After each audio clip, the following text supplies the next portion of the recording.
Azaldon, ondo torrik, eskerrik asko, etortzearen udaran partetik. Undarian Europako beste jardunaldi batzuta, urtero etxinalez. Eta arrakastatzu danez, aurrera jarraituko ditzen. Ikusten da modun, oso arrakastatzu dut, kanpotik jente asko, bertuko dut bai. Orduan, eskerrik asko zare, bai zegoian doi, bai Albertoi.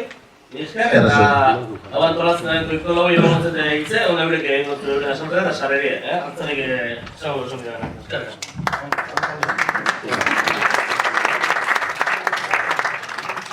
Alberto Santana euskesti toketeatzea. Ez da, espigeti. Urti gazi ginen, hemen gu berretxu izate bat, ez da, ikipitu bat, ez da. Gure ondariek, ez dira, kale estuek eta kale poltxek eta edizio handiek eta edizio elegantiek eta horrek izteko berretxu nitxibek. Gautu elizetik, da zintzen gure baloriek, aldabidiek, erregebidiek, errotak. Bai, batza. Altza. Errotak.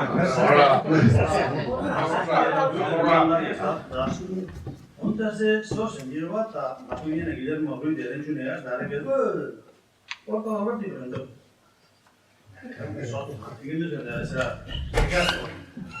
Guillermo egin du, handabidiena, eta erregibidiena, eta egin duzen, da.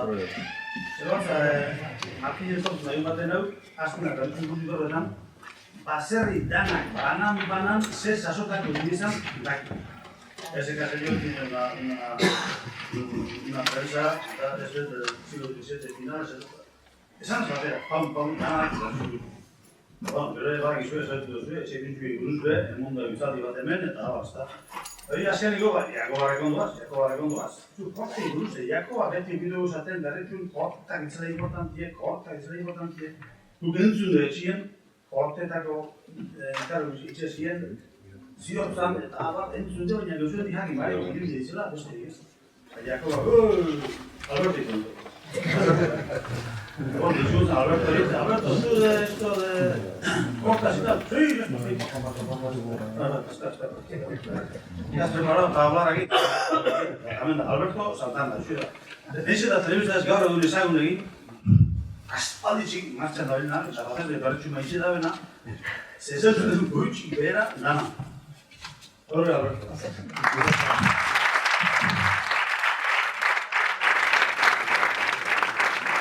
Korten jabeak, ez duzu prestatu, Korta jabi badago, zamen?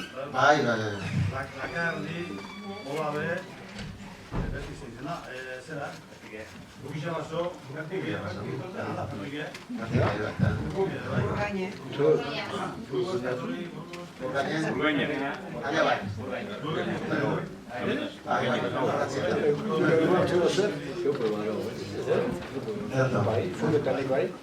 Arratsaldeon, mila esker. Udazkenaren arratsalde euritsu honetan. Gracias por venir a cerraros y a buscar calor humano en esta... Vamos a pasar mucho calor, os advierto porque este audito cerrado y tenemos experiencia de que aquí se pasa calor, así que si podéis tratar de sudaros ahora, es el momento propicio y adecuado. Gracias por venir a estas nuevas jornadas del patrimonio europeo que celebramos en Berritxu, en Berriatúa. Estas tienen un valor especial, porque son jornadas sobre el paisaje cultural. Y a pesar del complejo que tenían algunos, es verdad, el hecho de que aquí parece que no tenemos patrimonio cultural y demás, yo siempre he visto a Berriatúa como uno de los pueblos más ricos y más interesantes, y por eso me gusta mucho. ¿Han sido? ¿Me toma mucho? Estoy abrazando. Hola, bye. Bueno. Así que vamos a hablar de... Este es el título. Yo me he acomodado al título, pero ya veréis que os voy a volver con algo que va más allá de los pasacortas de Berriatúa. Vamos a tomar Berriatúa como laboratorio de experimentación para hablar de las pasacortas de Euskal Herria, para hablar de las cortas de Euskal Herria. Pero como ocurre que Berriatúa, gracias al trabajo de gente como José Luis Azelay, como Imanol, y del arquitecto municipal de Asier, es uno de los primeros pueblos que ha inventariado casi todas las basacortas que eran conocidas hasta la actualidad. Es decir, las basacortas que habían sido transmitidas en familia, cuyos nombres y conocimiento habían sido transmitidos en familia. Y me gustaría dedicar esta conferencia al padre fallecido de Acelay, a Pedro Basterrache, porque fue él, creo, quien te transmitió a ti el conocimiento uno por uno de todos los cortarris y de todas las bases cortas. Que hace 25 años, por eso podéis ver también la calidad del conocimiento etnográfico del informante. Las conocía de siempre, las conocía desde que eran elementos fundamentales de nuestro paisaje cultural. Esto es lo que han elaborado, me dicen, con pocas horas de trabajo en este año, situando las cortas de Berriatúa. Y dejadme que pase de Basacorta a Corta, para deciros que el nombre actual aquí es el de Basacorta, pero que Basacorta es solo la última reencarnación de un fenómeno mucho más grande, mucho más extenso y mucho más antiguo, que es el de las cortas en general. Las cortas, que son lo que se llama en castellano seles, un sel, así que me iréis cambiando y veréis también las evolutivas, que a veces le voy cambiando el nombre. Voy a decir distintivamente corta, horta, sel, incluso algunas veces en las numeraciones urbanas o navarras de este mismo fenómeno. La zona coloreada, el mapa de Asier, es el término municipal de Berriatúa, de la Berriatúa desenresonada a principios de los años 80 de Ondara. Y en ella, ya veis que aparecen dibujados círculos, algunos muy evidentes, Bourbon, otros más desconocidos, a caballo entre esta línea que demarca la jurisdicción de Vizcaya respecto a la de Guipúzcoa, hasta prácticamente pues hasta Noate, hasta el fondo. 1, 2, 3, 4, han citado aquí hasta 18 de ellas, como seguras, y han puesto con puntos suspensivos algunas otras que les parecían más inseguras, pero que ya os garantizo yo que son auténticas y que están ahí, y que han estado desde siempre. ¿Qué son las basacortas y dónde están? Es más fácil explicar primero dónde están, y después nos adentramos en un poquito en qué son las cortas y qué han sido a través de la historia.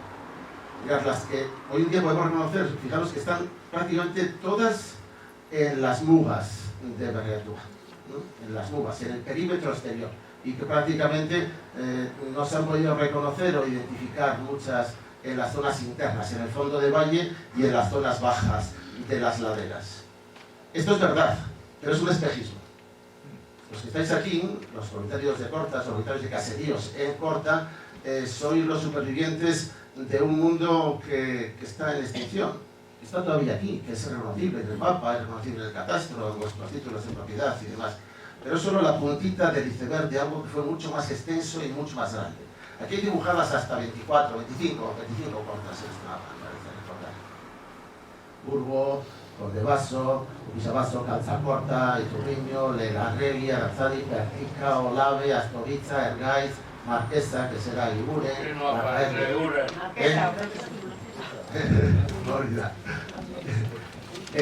Lacaerdi, Burgaiz, Batzarolatza, Sustaeta, Otzandosolo, eta Orubia, Naus. Esas son las que tienen nombre y hay otras 6 o 7 más que no tienen nombre. Esto no es nada. Esto me parece que es mucho y ocupa una gran extensión en el mapa. Os adelanto ya las conclusiones casi de esto. Esto no es nada comparado con todo lo que hubo. Con todo lo que hubo y nos cuesta ver en el mapa, nos cuesta ver en el catastro, nos cuesta recordar en nuestra memoria, porque llevamos muchos siglos destruyendo las cortas, eliminando las cortas, cambiando las cortas. Y hoy en día no queda nadie que las pueda recordar en su totalidad. Porque nuestros propios antepasados las fueron modificando, las fueron quitando, las fueron, ellos decían, amortizar, las fueron sustituyendo por otras, desplazando, cambiando la familia de lugar y de ubicación, cambiando el ganado, cambiando los árboles, cambiando los usos. La imagen que tenemos hoy en día de las cortas es una imagen hermosa, pero muy etnográfica, muy de fotografía física en el mundo actual, en el instante en el que nos encontramos. En finales del siglo XX, que es cuando hemos empezado a prestarles un poquito de atención, y principios del siglo XXI, que es cuando nos encontramos aquí, y yo creo que en este momento goza de buena salud la memoria de las cortas, y hay un gran estímulo, ¿no? En muchos pueblos que se interesan por sus cortas, por ubicarlas, por saber cuántas eran y dónde estaban. Hemos llegado tarde, hemos llegado demasiado tarde. La mayor parte de las cortas que han existido son irreconocibles y son inencontrables. Cuesta muchísimo poder identificarlas. Yo os voy a intentar, más allá de la visión etnográfica, es decir, de la visión actual de cómo son las basecortas que conocemos hoy en día, voy a intentar ofreceros una historia. Y es una historia muy, muy larga. Es una historia de un par de miles de años, mucho más allá de lo que llega al recuerdo de cualquier persona viva. ¿Qué son las cortas? ¿Qué son las gortas? Las gortas o cortas, decimos gortas los bilbaínos, y los de la zona Uribe, o sea, de Guernica para la izquierda en el mapa decimos gorta, y de Guernica para la derecha decís corta. Así que nosotros decimos Algorta y vosotros decís Alcorta. Pero esa pequeña, perdonadme si me voy un poquito, porque yo como soy de esto, pues tengo varias gortas delante de casa, pues tengo que animar las gortas. Y veo algunas de las gortas más altas desde el centro y norte, en cualquier lugar, Gorta, entonces le pongo la G, pero no es además de que pronuncie mal, me rindo a la pronunciación local y es corta. Aquí es corta con K. Las gortas o cortas son dehesas circulares. La mejor traducción de corta al castellano sería dehesa. Dehesa redonda. Y dicen los papeles más antiguos que tenemos sobre ella, los testimonios más viejos que poseemos sobre ella, dice que son, además de ser circulares, de ser estos bonovillas gigantes, son sesteaderos de vacas. Es donde las vacas van a echar la siesta. Fijaros que espectáculo más agradable, no hay nada más bonito. Ver debajo de un árbol en un día de calor a las vacas rumiando toda la hierba que han comido y procesándola, echando la siesta debajo del arbolado. En castellano existe un término antiguo que debe proceder de la zona de Cantabria y de Asturias, pero que aquí se utilizó mucho en la documentación pública, con los notarios y en los registros de propiedad, que es la palabra sel, para denominar. Hay pueblos enteros que tienen seles, los pasiegos tienen seles en Cantabria, y en encartaciones también se llama sel a las cortas, a las gortas. En los papeles viejos nuestros también se les llama sel, los asturianos y cántabros tienen la palabra sel documentada ya desde hace 1100, 1200 años, o sea, para ellos también es un fenómeno muy antiguo, tienen cortas y cortas documentadas desde antes de que nosotros sepamos que existimos con documentos. Sabemos que existimos hace miles de años, pero que tengamos documentos que digan esto de Vizcaya o esto de Guipúzcoa son más recientes. Así que la palabra sel y sin duda la palabra gorta o corta son anteriores a la existencia de los primeros documentos que hablan sobre nosotros. Pero tenemos que fiarnos, para hacer historia tenemos que fiarnos un poquito de los documentos.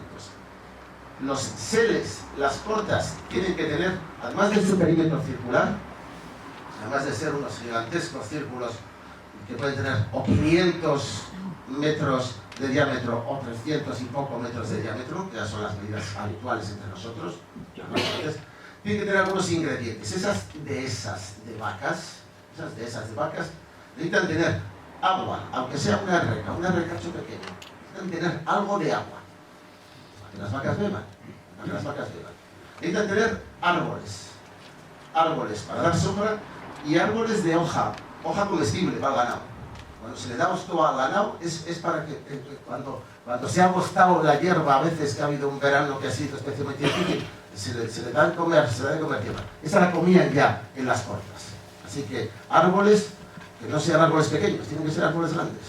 También puede haber, tiene que haber muchos árboles. Fijaros, este es un mapa de una corta antigua. Este es un mapa de hace 300 y pico años. Y tiene un río principal con un par de ramas o riachuelos pequeños. En uno de ellos se llegó hasta construir un molino y aquí se construyó después una casa, un caserío. Pero lo que hay sobre todo, lo que ha pintado aquí el artista que estaba tratando de ejecutar este pleito, es que tiene muchos árboles donde se esté ganado. Luego tiene zonas sin árboles en las que hay hierba alta. Y es el siguiente elemento, el siguiente ingrediente de una corta. Una zona de hierba, de pasto. Tiene que haber hierba alta para comer. De esas circulares para vacas, con agua, árboles y hierba, estos son los ingredientes, el cóctel mágico de una corta vasca. Hubo miles de cortas, os lo adelanto ya porque yo creo que hemos subestimado muchísimo el fenómeno y la importancia de las cortas en la historia de Euskal Herria y en el paisaje de Euskal Herria. Estas jornadas os decía que son jornadas sobre el paisaje cultural. Ya los arquitectos y los topógrafos y los que hacen planos y mapas hoy en día usan ordenadores y van dibujando las cosas y los van por layers, por capas. Entonces la primera capa siempre cuando van dibujando pues es la topografía, las curvas de nivel, las curvas del terreno. Después ponen otra capa que puede ser la vegetación, después ponen otra capa que son las carreteras, después ponen otra capa que son las casas y después pues los tendidos eléctricos. No son las capas que componen el paisaje. Esas hay que aislarlas y ese es un trabajo, ya os digo, de los arquitectos o los ingenieros, de los forestales y demás. En la vida real es muy difícil distinguir esas capas porque están, como son todas entre sí intertransparentes, están todas superpuestas y en la vida real es difícil ver cuál es la capa más profunda del paisaje y cuáles son las gerusas superficiales y cuáles son las veladuras. A veces son solo elementos anecdóticos que van apareciendo y que desaparecen al cabo de unos años. ¿Cuál es la capa profunda, más allá del relieve, más allá de dónde están los ríos y dónde están los montes, que eso es impermeable dónde están y dónde está el mar? Más allá del relieve, de la orografía, yo creo que la capa cero, la capa básica sobre la cual pintamos nuestra historia, dibujamos nuestra historia, la capa sobre la que construimos nuestro paisaje cultural desde que somos seres humanos habitando en este rincón del mundo que se llama Euskal Herria, la Euskal Herria Atlántica, habría que decir. La capa cero, la capa base, son las cortas. Esa es la importancia. Esto aquí ahora y va a ser el elemento que lo tome al final en la conclusión. Pero es una capa tan profunda que parece invisible. La mejor manera de reconocerla es volar. La mejor manera de verlas a las cortas, de encontrar esta capa cero, la capa fundacional sobre la que construimos todo el paisaje que nos rodea, es volar. Pero no muy alto, no muy alto. Os he traído aquí dos fotos sacadas también del ordenador, de Google Earth, de estas fotos de satélite. Esta dice aquí abajo que está hecha a altura de ojo 5.000 metros.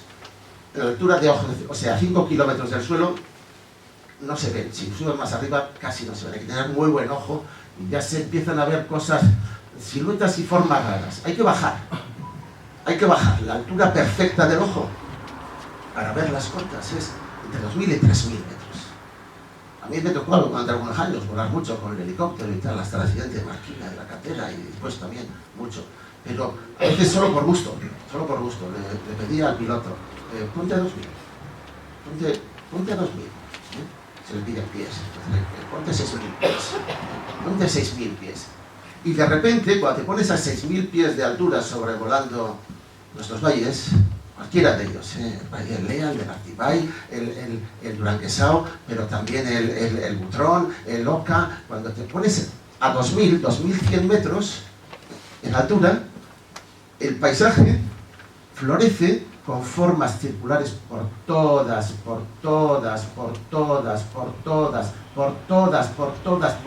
partes. Círculos y más círculos que se superponen. Lo que antes desde lejos nos parecía pues líneas raras que tenían que ver con la orografía, con la topografía. Cuando uno alcanza esa distancia de 2 kilómetros, insisto en que cada uno de estos, os señalo donde vaso porque es el más evidente de todos ellos, ¿no?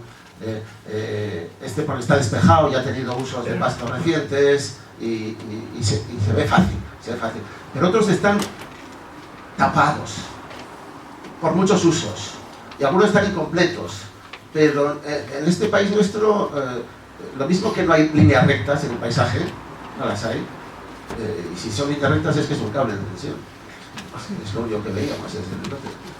Si hay una recta es un cable. Tampoco hay curvas perfectas.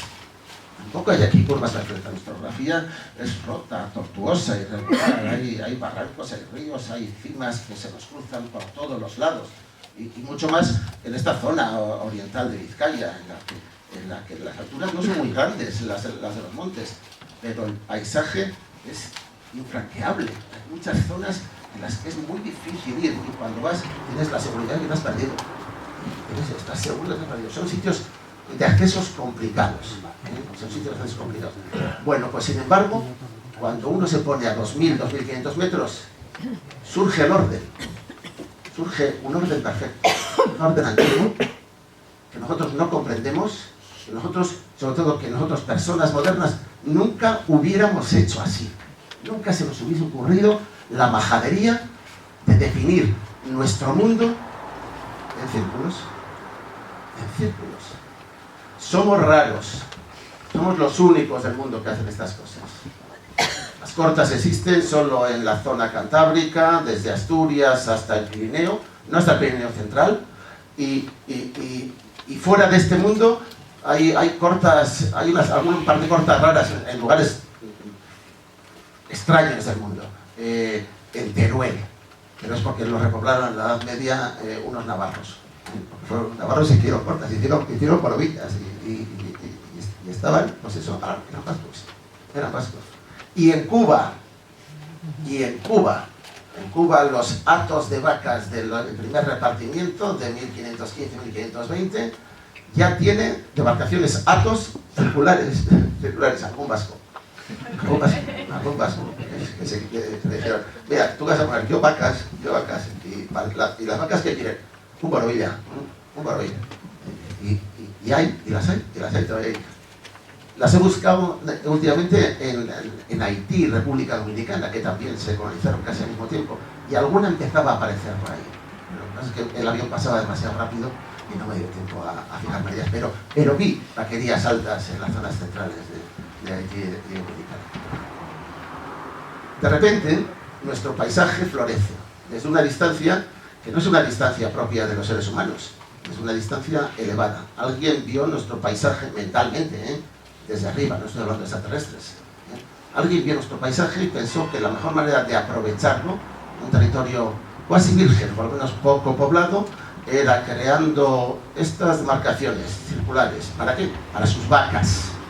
Para sus vacas. Esta charla, si fuese estrictamente arqueológica, histórica, en vez de titularse Basacortac, tendría que llamarse Beicortac. Es una civilización perdida, la civilización de las vaquerías. Vamos a acercarnos un poquito más. Y seguimos con esta teoría que os explicaba antes de describir el paisaje vasco atlántico en capas. Aquí he ordenado las capas, las grandes capas, no ya la del poste telefónico y demás. Las grandes capas por antigüedad, es decir, por profundidad. En nuestro paisaje, en este paisaje, que es el final de Barriatúa, ya llegando a la playa, llegando a la desembocadura del río, a la ría Ondarroa, la capa más profunda, ya os voy a explicar por qué, son los círculos, que están indistintamente a caballo entre Guipúzcoa y Vizcaya, dentro de Vizcaya, en Guipúzcoa, que aquí he marcado solo algunos de ellos, para no emborronar mucho el mapa. Esta es la capa profunda del paisaje. Sobre esta capa profunda, en un momento largo, histórico largo, pero del primer milenio de nuestra era, es decir, hace más de 1000 años, se superpuso una segunda capa, que es la capa de las aldeas concentradas. Aquí he puesto el nombre de Golosica, pero ya sabéis que la orilla de frente está Esterrica. Son las dos, son nuestras dos aldeas. Históricamente también Golosica fue Barriatúa, ya sabéis, hoy en día desde el siglo XIV es Ondarroa, pero históricamente también fue parte de un territorio que denominamos Barriatúa. Esa fue una capa de humanización, de asentamiento permanente. Aldeas de 5 o 10 familias, cada una con su casa individual. Aldeas que sin duda siguieron creando nuevas cortas para sus vacas, porque las casas en las que se vivían estas aldeas no eran los caseríos actuales, sino que eran pequeñas caballas en las que no cabe, en las que justo cabe un conejo o una gallina, pero no cabe una vaca, ni una chala. Así que estas aldeas utilizaron las cortas heredadas y ampliaron el número, multiplicaron el número de las cortas en su entorno inmediato. Estas aldeas están todas situadas en las laderas medias, son zonas bien soleadas, bien ventiladas, con buenas vistas, y son aldeas que fundamentalmente eran aldeas de labradores, de trigo y mijo, y de pastores de ganado mayor, vacas, cerdos y yeguas. Las yeguas iban replegándose. Nunca de ovejas, que era un animal extraño, menor, considerado muy pobre, siempre despreciado en estas zonas. Estos no eran Artzañac, estos eran Unais o Urdains, pastores de vaca. Se nos han olvidado hasta sus nombres en euskera. Usamos tan poco el nombre del vaquero, del vaquerizo, el Unai. Se ha olvidado hasta su significado. Hoy en día son los chavales pequeños de los que se llaman Unais, ¿no? O el diputado general. Es joven, ¿no? Es joven, es de la generación de los vaqueros. Sobre la capa de las aldeas concentradas, ya veis que Dorocica, las casas están a muy poca distancia unas de otras, también muy próximas entre sí están en Asterrica, aún más todavía, y próximas incluso a la ermita y al pequeño cementerio medieval que tuvo la ermita. A partir de estas aldeas que se crean a fines del Imperio Romano, que se siguen creando hasta el año 1000 prácticamente, a partir del año 1000 cambia la manera de vivir de los vascos en esta zona, porque empiezan a vivir en caseríos cada vez más separados, no mucho, 200 metros de la aldea, 200 metros entre sí, y son caseríos individuales, los hay aquí muy abundantes, y estos ya bajan hasta la ribera, bajan ya hasta el borde del río. Los caseríos individuales son la tercera capa, los caseríos familiares, pero no son todavía los caseríos solitarios. Los caseríos solitarios, los caseríos aislados en el monte, los Iturriño, los Pertican, estos caseríos, pero los Anacabe, los que están lejos de todo, los Eguiguren, esos son los últimos en llegar. Fueron los últimos en aparecer. Estos no aparecieron si los caseríos un poquito más separados y esponjados, que nacieron en torno al año 1000, los caseríos aislados, solitarios, los que si gritas mucho no te oye nadie, y no viene nadie a ayudarte, porque hay que gritar muchísimo, porque están distantes. Esos son caseríos que se fundaron tarde, se fundaron a partir del siglo XIV, y en sitios donde la gente no quería ir. No fueron voluntarios allí, fueron casi voluntarios, pero más forzados que voluntarios. Eso sería en el tercer nivel. El cuarto nivel, la cuarta capa, es el pueblo. Es donde estamos. Son los Elexaldes, son la zona de la parroquia. Cuando las ermitas de los barrios pierden todas las funciones parroquiales y se concentran, normalmente porque el jaucho, el dueño de la iglesia, quiere que paguen todas las rentas, los diezmos y primicias en una sola sucursal de su banco, que es la iglesia. En ese momento se va creando la sensación de pueblo. El pueblo es Berriatúa en nuestro caso. El pueblo es el propio Berriatúa. Que sería la cuarta capa. Berriatúa es más reciente que sus caseríos, y Berriatúa es mucho más reciente que sus aldeas, y Berriatúa es infinitamente más reciente que sus cortas. Constitución, Y finalmente esta rareza, que apareció también muy tarde, a partir del siglo XIII en otras partes de Euskal Herria y XIV en nuestro caso, en este valle, que Marquina y Ondarroa, pues son ciudades planificadas, con calles, con murallas, con plazas, con ayuntamiento y todo esto. Y estas salieron tarde. Estas salieron y encima entraron aquí abriéndose paso a culazos y a codazos. Se metieron dentro del organismo que era Berriatúa, que era Semei, y se buscaron un espacio, porque tenían el favor, obviamente, de los reyes, de los señores, de la señora de Vizcaya, en el caso de Ondarroa, doña María Díaz de Haro. Esos son organismos ajenos a las formas de población históricas y tradicionales. Hoy en día tienen pleno arraigo y están perfectamente legitimados, y desde luego nadie me irá a mí decir nada en contra de Ondarroa, pero es el más reciente, es el recién llegado. Ondarroa ha llegado ayer. Ondarroa para la historia ha llegado ayer. Para la historia, la capa base es la corta. Es la corta. Las cortas sirvieron para definir, algunas, para definir los límites extremos de los pueblos que necesitaban marcar su territorio. Hasta entonces no se marcaba, no había recorrido de mojones, y el alcalde y los concejales no tenían que pasearse por ahí por los montes, a caballo, en mula o andando, buscando todos los mugarris a ver dónde estaban y si estaban caídos. Esto es una novedad relativamente reciente.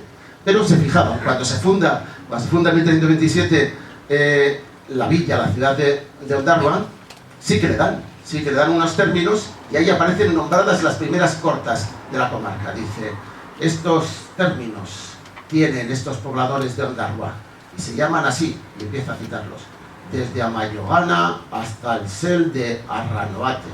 Entonces todavía se llamaba bien, era el portillo del águila. Hoy en día decimos Arnoate, pues era el portillo del águila, Arranoate, que es un nombre que a mí también me parece muy bonito, muy reivindicable.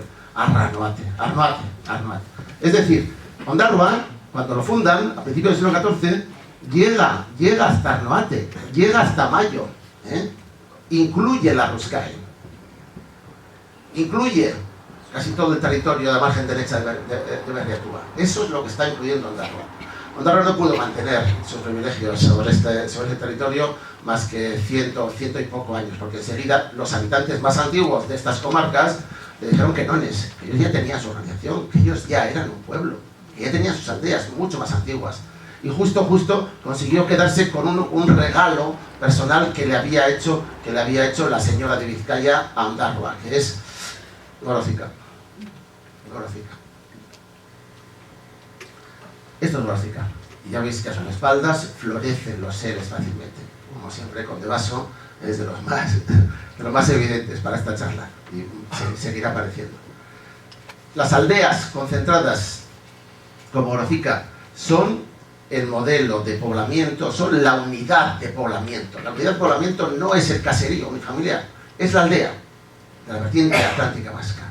Las aldeas más antiguas que se están encontrando ahora, quiero decir, en este mismo año, este mismo verano, las más antiguas que poseemos parecen ser del siglo II, es decir, todavía durante el Imperio Romano. Son aldeas vascas que en estos casos no han tenido continuidad, pero son aldeas y están, como las aldeas antiguas, están encima de las colinas, a media ladera, no están en el fondo del valle, no son la propiedad de un señor latifundista que tuviese grandes terrenos. Son aldeas colgadas. No sabemos desde cuándo está ahí Gorosica. Yo intuyo que desde muy antiguo, pero también supongo que es solo, como si fuera poco. Una aldea alto medieval, 1200 años sería, es la fecha que yo me aventuro a decir que está ahí, desde luego, Gorosica con continuidad. Estas aldeas, de casas muy juntas unas con otras, nada de poblamiento disperso, son pocas casas, pero están todas muy juntas, tienen cortas comunales. Tienen cortas que son de propiedad de toda la aldea, pero que la aldea, los jefes, los padres o madres de la aldea, reparten en su uso, no en su propiedad, en su uso a los vecinos de la aldea, dependiendo del número de vacas que tengan. Conservamos ordenanzas medievales, pero ya poco tardías, de la zona del Duranguesao, y nos dicen que por cada 24 vacas que tuviese la familia, entonces había muchas vacas y no eran lecheras, claro, se les daba una corta mayor y dos pequeñas, una corta de invierno y dos cortas de verano. Esto es lo que les dice, que les daba. Se las daban durante 8, 10 años y luego volvían al fondo, al saco común del pueblo, de los bienes y propiedades del pueblo, de la aldea, y eran nuevamente repartidos los terrenos, así que lo que había sido corta un año podía ser corta de otra familia al año siguiente, o podía desaparecer como corta porque se volvía a trazar otro círculo en un sitio distinto y se amortizaba y se abandonaba y ya nadie nunca más recordaba que aquello era corta. Esto es interesante porque nos va a ofrecer un paisaje que es diferente del que hemos visto en el mapa inicial, que es el mapa actual, en el cual las cortas casi todas pues, son bastante autónomas y separadas y diferenciadas unas de otras. En realidad, el mapa antiguo de las cortas es un mapa en el que las cortas se montan una encima de otra a trozos y a pedazos. Esa es la imagen vieja. Yo os voy a enseñar alguna de ellas para que os hagáis una idea. Gorocica y sus cortas se entregaron a Ondarroa en 1327, pero algunos de los baserritarras, algunos de los labradores de Gorocica, ya eran siervos de uno de los gauchos locales, el más fuerte, el señor de Anjouise, el señor de Arancibia. Ese es el gran caudillo de toda la Baja Edad Media, de la cuenca final del río. De Getúa, de Ondarroa y también de Poder hasta Marquina. Dice la señora de Vizcaya, doña María, dice, y mando que los de Ondarroa, que tengan de vecinos, que tengan a mis labradores de Amayo. Los baserritarras de Amayo eran propiedad de la señora, eran siervos de la señora de Vizcaya. Y además les doy Gorocica, Gorocita lo llaman en aquella época, con sus términos, que son sus seles, con sus bienes, con sus entradas y salidas, y también les doy todo lo que tiene don Pedro González de Arancibia alrededor de Ondarroa, porque yo ya me he hecho un cambalache con los Arancibia. Le he dado unos labradores míos al señor de Arancibia, que también tiene esos labradores, nos hemos intercambiado algunos labradores y algunos baserris, y bueno, y así con esto le hago un paquete bonito para que nazca Ondarroa bien, para que nazca Ondarroa bien. Entre estas cosas que seguramente eran de Arancibia, era Gorocica y parte de los setes. Los Arancibia ya se habían apropiado, igual que se había apropiado la señora de Vizcaya, los señores de Vizcaya, igual que se habían apropiado Cenarruza, ya se habían apropiado, en esas fechas tan tardías, 1327, se habían apropiado de muchos de los viejos seles comunales, muchas de las viejas cortas que eran comunes. Hay un hecho que resulta claro en este mundo extraño de las cortas. Las cortas no fueron creadas en un mundo preocupado por la propiedad privada. Las cortas fueron creadas en un mundo, en una cultura de propiedad compartida, de usos particulares, pero de propiedad compartida entre todos. Uno no puede dividir un mapa en círculos, porque te quedan siempre agujeros en el medio, entre círculo y círculo, todos esos intersticios o huecos, ¿qué haces con él? Para dividir un territorio grande hay que hacer líneas rectas. Es la única manera de que coincidan los distintos polígonos que saques. Pero a círculos, ¿qué pasa con el trozo que queda en medio? Por muchos círculos que le pongas. Las cortas nacieron como espacios de uso por parte de cada familia, de pastores y baserritarras, pero no con la intención de que ninguno se hiciera con la propiedad de ellas, y mucho menos que se hiciera un caserío dentro de la corta. Eso vino después. Las aldeas, Gorocica, eran muy conscientes de los espacios ganaderos que tenían en todo su entorno y los repartían. Condevaso, Quixabaso aparecen ya en planos desde época muy temprana, porque ahí siempre dan lugar a pleitos, siempre dan lugar a enfrentamientos cuando entran dentro del ámbito de la propiedad privada. ¿Quién robó las cortas a las aldeas, a las baserritarras? ¿Quién les quitó las cortas? Aquellas aldeas las aldeas son la capa 2, así que son los propietarios. Las cortas la capa 1, las aldeas la capa 2. ¿Quién les quitó las cortas? Los señores, ya nos lo dicen algunos de los nombres, Conde Basoa. Es un nombre reciente, obviamente. Es un nombre reciente. Los Arancibia no fueron condes hasta muy tarde, hasta el siglo XVIII. Los Arancibia, el mayorazgo de Arancibia pasó a manos de los Asiola de Deva y posteriormente los Asiolas de Deva, su mayorazgo pasó a manos de los Munive y entonces ese se hizo conde. Así que el nombre de Conde Baso, que le damos ahora, solo se refiere a la etapa más reciente, cuando el señor conde decidió que aquello lo dejaba como bosque. ¿Cómo se llamaba en época medieval? No lo sabemos. Pero que es una de las propiedades de los Arancibia, sí, porque casi todos los de alrededor, ya nos ha dicho el señor Vizcaya, que se los ha intercambiado con el señor de Arancibia. Los señores de Arancibia se habían apropiado, no por las buenas, sino por la violencia, porque tenían la espada más larga y la lanza más fuerte. Habían robado todas las cortas masivamente. Los señores laicos, quiero decir los anchovises, pero también los señores religiosos, los abades de Cenarruza, se habían comido todas las cortas del entorno, de la zona alta, de la cuenca alta, de Artibai y del Lea. Y llegaban hasta Berriatúa, claro que sí. Se habían ido comiendo y comiendo cortas, se habían quedado para ellos. Habían inscrito o matriculado, como se dice ahora. Algunas de estas cortas siguen siendo evidentes hoy en día, a simple vista. Este es el nuevo Conde Vaso,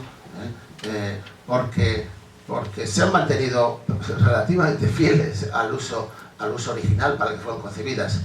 Seres ganaderos de pasto. Esta no sería una buena corta antigua, no sería una buena corta antigua porque le faltaría bosque, las vacas no estarían a gusto. Hoy en día, como las vacas se meten dentro de este hangar moderno, pues no pueden protestar, pero esto nace sobre una corta antigua. El ser contiguo, la corta contigua, Vaso, sin embargo está con dos tipos distintos de arbolado. Han tenido una vida diferente. Y esto es frecuente, que las cortas se vayan reencarnando a través del tiempo. A través del catastro, que es lo que ha hecho Asier, con el mapa que os he enseñado antes, pueden también reconocerse algunas parcelas raras, que tienen bordes circulares. Está sacado del SIGPARC, de las parcelas de uso y de cultivo, y enseguida vemos que hay siluetas circulares en el terreno, y ya sabemos que hay que desconfiar de todo lo que sean líneas rectas y líneas circulares perfectas. Esas no existen en la naturaleza, excepto lugares de topografías extrañas, ¿no?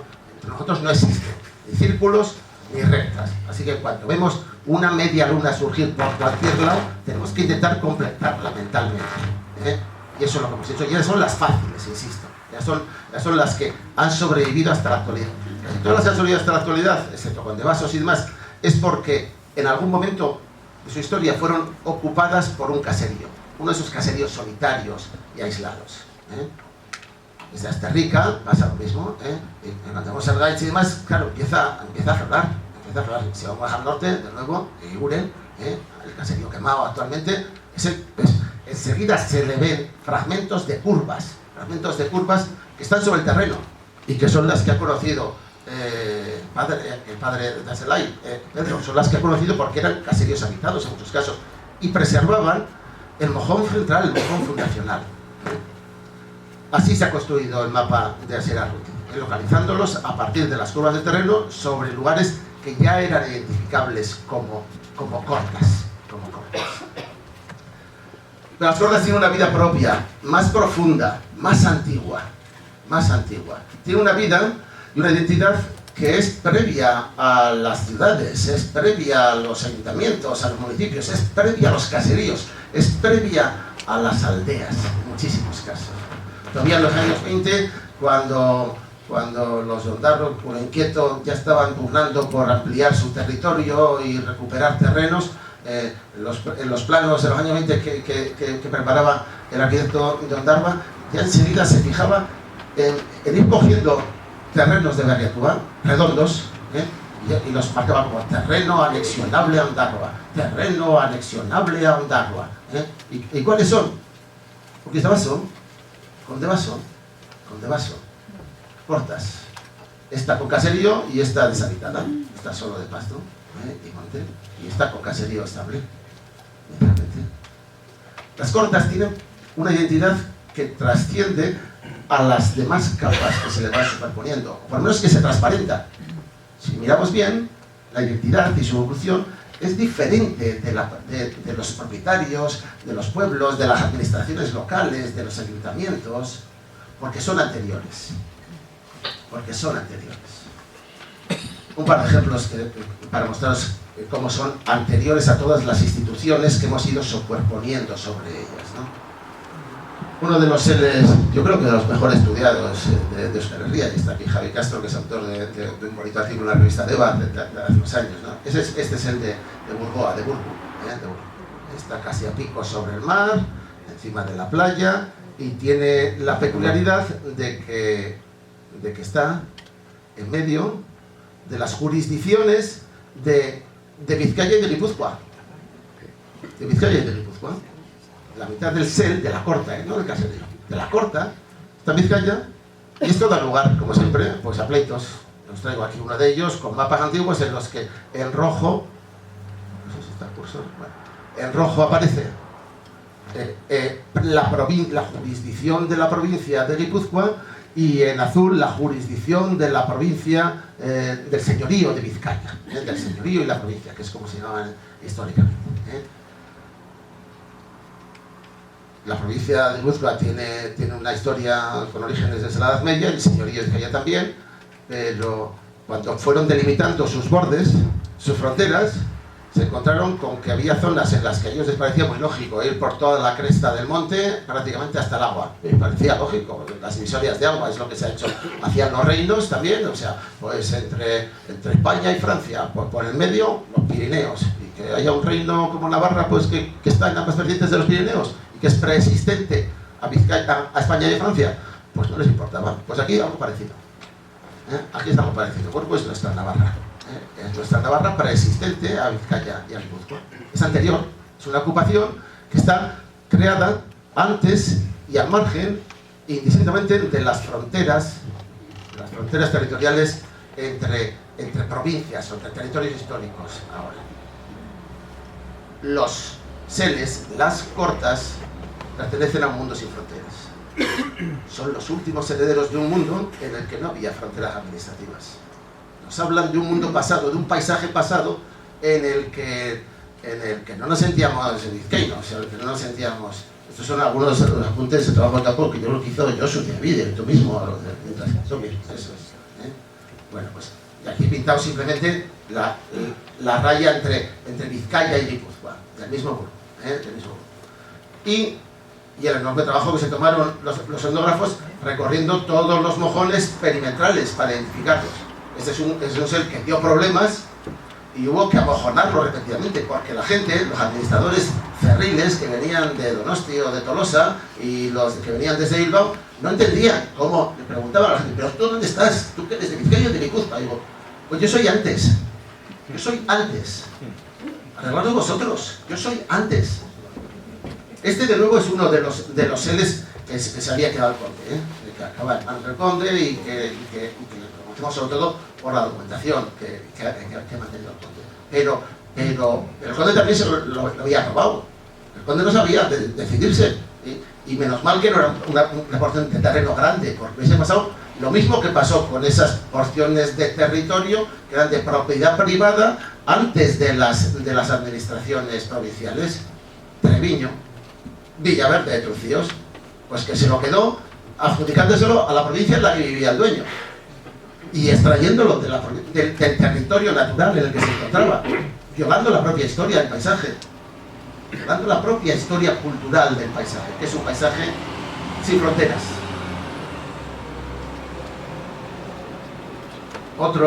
Un caso más centrado, ahora no entre provincias, o entre territorios históricos, llamadlos como queráis con la terminología actualizada, sino entre municipios. Las cortas son anteriores a los municipios.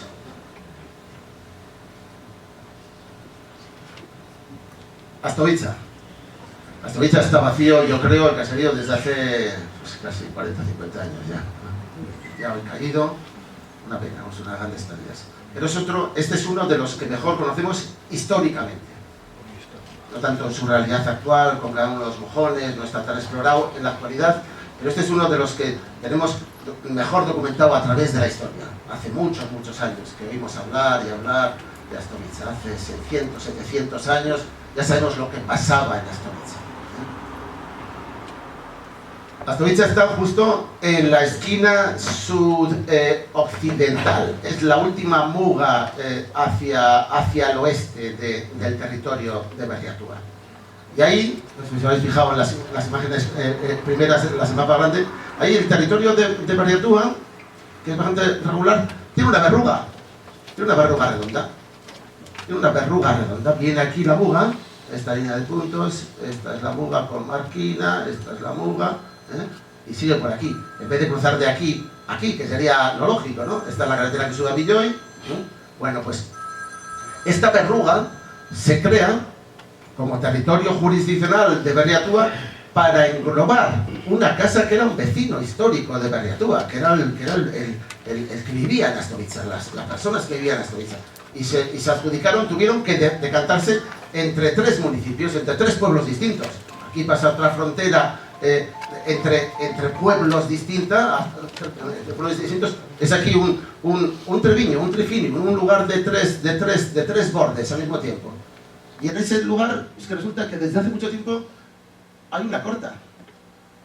Pues que arreen, que vengan los alcaldes y que vengan los de Marquina o que vengan los de Segoín o los de Berriatúa y que decían, pero que no nos rompan nuestra unidad de vida. Es la corta. Que no nos rompa nuestra unidad de vida.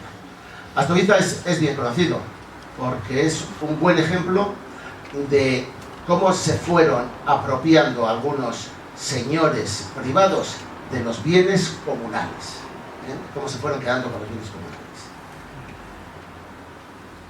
Cuando digo señores privados, insisto, pueden ser laicos o religiosos, y es indistinto porque se comportan igual, como pequeños feudales todos ellos. Luego estamos aquí ante Asturiza, que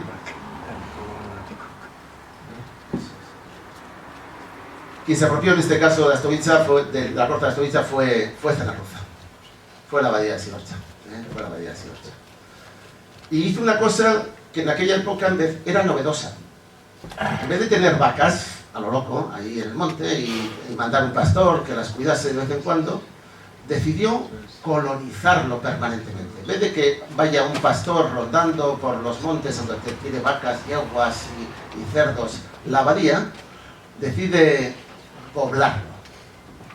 Decide fundar un caserío en su interior. Lo hace con Asturiza, que os pongo como ejemplo, pero lo hizo con muchos caseríos, con muchas cortas. Siempre una porción pequeña dentro del inmenso mar de las cortas, que todavía no sabemos cuánto de grande es, pero que ya se ha dado que son miles de cortas. Escasamente un 10% de las cortas, de todas las cortas de Euskal Herria, a fines de la Edad Media, en el siglo XIV y en el siglo XV, fueron ocupadas con caseríos permanentes. Fue la invención de los caseríos solitarios, de los caseríos aislados. Zenarruza mandó a una familia allí. No podían oponerse, era el señor, el abad mandaba mucho y si querían comer tenían que ir a donde les mandase el amo. Y el amo les mandó ir allí para explotar lo que antes era una corta de ganado, para convertirla en una explotación agrícola, con árboles, con un árbol que le gustaba mucho a los de Zenarruza, con manzanos. Dijo, tenéis que plantar 600 manzanos. ¿Para qué? Hacer sidra. Zenarruza es el gran impulsor de la sidra en la comarca. La sidra existía desde antes, pero el gran impulsor son los monjes de Zenarruza. El primer baserritarra que tenemos, la primera familia, es la de Ochoa de Guisaboluaga y su mujer, que pagaban 3 panegas de trigo al año, pero que se tuvieron que comer la construcción del caserío, de la casa con el tolare, para hacer sidra. Hay otro contrato, también antiguo, que dice en 1490, se renueva el contrato de fiteusis perpetua a Juan Pérez de Astoviza. Es curioso, porque ya ha tomado como apellido el nombre de la casa. El primero venía de Guisaburu, pero ya, con el paso de menos de 100 años, están adoptando como apellido personal el nombre de la casa. Guisaburu no es ninguna casa, es un territorio muy amplio. De Astoviza ya es una casa, ya es un apellido vasco. Y Marina, su mujer, no sabemos cómo se apellida, pero sea también Marina de Astoviza. No había contradicción, porque todavía los apellidos no eran los heredados del padre y de la madre. En esa época los apellidos eran los que te daba la casa. Marina es también Marina Astoviza, igual que Juan Pérez.